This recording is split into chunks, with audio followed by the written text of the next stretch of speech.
Hello नमस्कार श्री स्वामी समर्थ। स्वागत आहे तुम्हा सगळ्यांचं माझ्या यूट्यूब चॅनलवरती। आजचा दिवस तुम्हा सर्वांना खूप छान सुखाचा आणि समाधानाचा जाऊ देत हीच मी स्वामींच्या चरणी प्रार्थना करते आणि आजच्या या नवीन व्हिडिओला सुरुवात करते। पण त्या अगोदर तुम्ही माझ्या चॅनलवरती जर नवीन असाल तर चॅनलला पण लगेच सबस्क्राइब करा आणि कमेंटमध्ये श्री स्वामी समर्थ लिहायला अजिबात विसरू नका। उद्या 12 एप्रिल वार आहे शनिवार आणि उद्याच्या दिवशी आलेली आहे चैत्र पौर्णिमा। प्रत्येक महिन्यामध्ये पौर्णिमा तिथी येते आणि प्रत्येक पौर्णिमेचं महत्त्व हे वेगवेगळं असतं। चैत्र पौर्णिमा ही हिंदू धर्मातील अतिशय महत्त्वाची आणि शुभ तिथी मानली जाते। या चैत्र पौर्णिमेच्या दिवशी सूर्योदयापूर्वी हनुमानांचा जन्म झाला होता, म्हणून ह्या दिवशी हनुमान जन्मोत्सव हा साजरा केला जातो। या दिवशी जगाचे रक्षण करता भगवान विष्णू आणि धनाची देवी लक्ष्मी यांची पूजा केली जाते। असं म्हणतात की या दिवशी लक्ष्मी तत्व पृथ्वीवरती इतर दिवसांपेक्षा 1000 पटीने जास्त प्रमाणामध्ये जागृत असतं आणि म्हणूनच या दिवशी लक्ष्मी नारायणाची पूजा केल्यामुळे देवी लक्ष्मी ही प्रसन्न होते। धनप्राप्तीसाठी आणि लक्ष्मी प्राप्तीसाठी पौर्णिमा ही तिथी अत्यंत महत्त्वाची मानली जाते। धार्मिक दृष्टीने हा दिवस अतिशय महत्त्वाचा असल्यामुळे या दिवशी काही प्रभावी उपाय आणि सेवा या केल्या जातात। तर आजच्या व्हिडिओमध्ये तुमच्यासोबत मी एक अतिशय प्रभावशाली असा उपाय शेअर करणार आहे। तर तुम्हाला उद्या चैत्र पौर्णिमेच्या दिवशी तुम्ही काहीच नाही केलं तरीही चालेल, पण घरावरून उतरवून टाका फक्त ही एक वस्तू। त्यामुळे घरातले दोष अडचणी दारिद्र्य नष्ट होऊन घराची मुलांची आणि पतीची अगदी भरभरून प्रगती होईल। घरात अखंड लक्ष्मी नांदेल। तर अशी कोणती वस्तू घरावरून उतरवून टाकायची आहे, कोणत्या वेळेत टाकायची आहे याबद्दलची संपूर्ण माहिती तुमच्यासोबत मी आजच्या व्हिडिओमध्ये शेअर करणार आहे। त्यामुळे व्हिडिओ हा स्किप न करता शेवटपर्यंत नक्की पहा, जेणेकरून तुमच्यापर्यंत योग्य ती माहिती पोहोचेल। आणि तुम्ही माझ्या चॅनलवरती जर नवीन असाल तर चॅनलला पण लगेच सबस्क्राइब करा आणि बेल आयकॉनला पण प्रेस करा, म्हणजे मी जेव्हा कधीही नवीन व्हिडिओज अपलोड करेन त्याचं नोटिफिकेशन सर्वात आधी तुम्हाला मिळेल आणि तुमचा एकही व्हिडिओ हा मिस होणार नाही। तर पहा, आजच्या व्हिडिओमध्ये तुमच्यासोबत मी जो उपाय शेअर करणार आहे तर हा उपाय तुम्ही उद्या दिवसभरामध्ये कधीही करू शकता। अगदी सकाळपासून ते संध्याकाळपर्यंत जेव्हा केव्हा तुम्हाला शक्य होईल तेव्हा तुम्हाला हा उपाय करायचा आहे। जो उपाय तुमच्यासोबत मी शेअर करणार आहे तर हा उपाय आपण फक्त वर्षातून एकदाच करू शकतो, तो म्हणजे चैत्र पौर्णिमेला। म्हणून प्रत्येकाने उद्याच्या दिवशी हा उपाय जो आहे तर तो आपल्या घरामध्ये करायचा आहे। प्रत्येकाला वाटत असतं की आपल्या घराची प्रगती व्हावी, आपल्या घरामध्ये कधीही धनधान्य संपत्ती पैशाची कमतरता भासू नये, आपल्या पतीची प्रगती व्हावी, आपल्या मुलांची प्रगती व्हावी आणि आपल्या घरामध्ये नेहमी सुख शांती समृद्धी ही टिकून राहावी आणि यासाठी आपण भरपूर प्रयत्न करत असतो। पण कधी कधी घराला सुद्धा दोष लागत असतात, आपल्या घरातील व्यक्तींना दोष लागत असतात। घरामध्ये नकारात्मकता जी आहे तर ती वाढत जाते आणि जर घरामध्ये नकारात्मकता किंवा इतर दोष वाढले तर आपल्या कुटुंबामध्ये सतत वादविवाद क्लेश भांडणं होत असतात। आजारपण वाढत जातं, आलेला पैसा आजारपणामध्येच निघून जातो, प्राप्त झालेली लक्ष्मी आपल्या घरामध्ये स्थिर राहत नाही किंवा कुटुंबामध्ये मुलांची प्रगती होत नाही। मुलं खूप हट्टीपणा करतात, तसेच मुलांना नजर दोष लागत असतात आणि म्हणूनच या दिवशी आपण जर हा उपाय केला तर नक्कीच आपल्या घरातल्या सर्व समस्या ज्या आहेत तर त्या दूर होतील।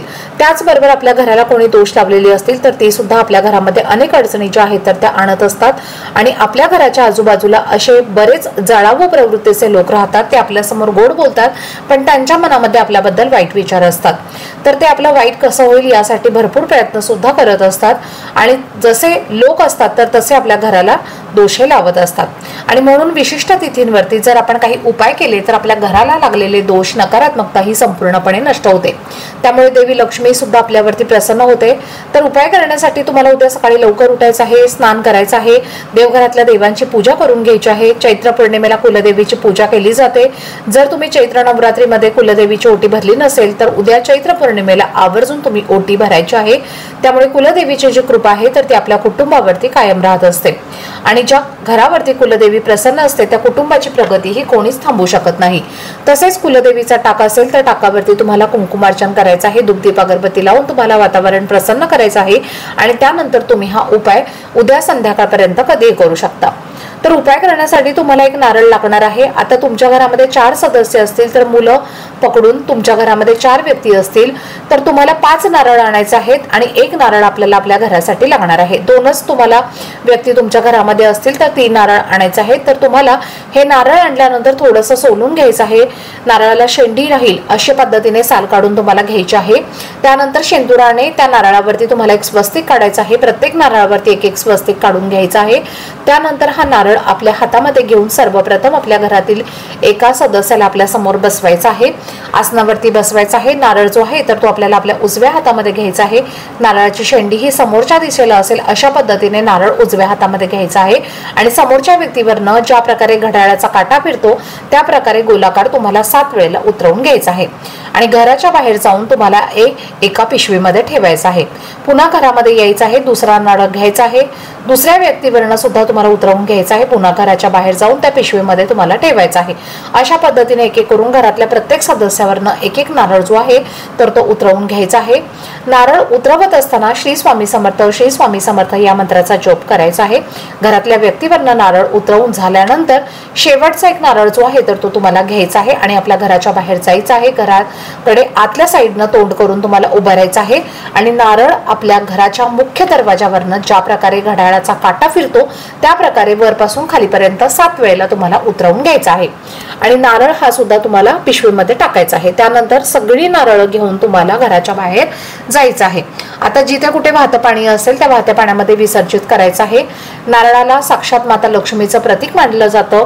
नारळामध्ये जे पाणी असतं तर ते नकारात्मकता, वाईट शक्ती दूर करण्यासाठी खूप प्रभावी मानलं जातं आणि म्हणून आपण हा उपाय जर केला तर आपल्या घराला, आपल्या कुटुंबाला कधीही कितीही मोठे दोष लागलेले असतील किंवा कोणी कितीही वाईट नजर करणी बाधा केलेली असेल तर ती संपूर्णपणे नष्ट होते आणि आपल्या कुटुंबाची प्रगती व्हायला सुरुवात होते। तर असा नारळाचा उपाय जो आहे तर तो तुम्हाला उद्याच्या दिवशी आपल्या कुटुंबासाठी करायचा आहे। त्याचबरोबर तुमच्या घरामध्ये एखादी व्यक्ती सतत आजारी राहत असेल, सतत तिला दवाखाना चालू असेल तर तुम्हाला उद्याच्या दिवशी एक नारळ घ्यायचा आहे आणि हा नारळ आपल्या घरातल्या व्यक्तीवरनं तुम्हाला 3 वेळेला वरपासून खालपर्यंत 7 वेळेला उतरवून घ्यायचा आहे आणि त्यानंतर नारळ घेऊन तुम्हाला हनुमानांच्या मंदिरामध्ये जाऊन त्यांच्या चरणी अर्पण करायचं आहे। आजारी व्यक्ती पटकन बरी होण्यासाठी मनोभावे तुम्हाला प्रार्थना करायची आहे। तर असं म्हणतात की या दिवशी जर आपण मनोभावे हा उपाय आजारी असणाऱ्या व्यक्तीसाठी केला तर तिच्या तब्येतीमध्ये सुधारणा होऊ लागते। तर त्यामुळे तुम्ही हा एक उपाय सुद्धा उद्याच्या दिवशी नक्की करू शकता। तर हा दिवस लक्ष्मी प्राप्तीसाठी, धनप्राप्तीसाठी सुद्धा तितकाच महत्त्वाचा मानला जातो आणि माता लक्ष्मीला स्वच्छता ही अतिशय प्रिय आहे। ज्या घरामध्ये स्वच्छता असते तिथे माता लक्ष्मी स्वतःहून निवास करत असते। म्हणून तुमचे घरातला परिसर जो आहे तर तो पूर्णपणे तुम्हाला स्वच्छ ठेवायचा आहे। स्वच्छता म्हणजेच नकारात्मकता, ऊर्जेपासून आपल्या कुटुंबाचं संरक्षण करणं आणि समृद्धीचं स्वागत करणं। त्याचबरोबर या दिवशी घरामध्ये संध्याकाळी श्री सुक्तमचं पठण करा, लक्ष्मी स्तोत्राचं पठण करा, त्यामुळे लक्ष्मी ही खुश राहते आणि सगळ्या मार्गाने ती आपल्या घरामध्ये येत राहते। तसेच या दिवशी दानाला सुद्धा तितकंच महत्त्व आहे। गरजू व्यक्तींना, गायींना, कावळ्यांना तुम्ही आवर्जून या दिवशी अन्न द्या, त्यामुळे त्यांचा शुभ आशीर्वाद जे आहेत तर ते आपल्याला प्राप्त होत असतात आणि वाईट वेळेमध्ये हे जे आशीर्वाद आहेत तर ते आपल्याला खूप मदत करत असतात। तर अशा पद्धतीने तुम्हाला हे काही उपाय जे आहेत तर ते उद्या चैत्र पौर्णिमेला करायचे आहेत। आजचा व्हिडिओ जर तुम्हाला आवडला असेल, माहितीपूर्ण वाटला असेल तर व्हिडिओला जास्तीत जास्त लाईक, शेअर आणि चॅनलला सबस्क्राईब नक्की करा। भेटूयात पुढच्या व्हिडिओमध्ये, तोपर्यंत सर्वांना श्री स्वामी समर्थ।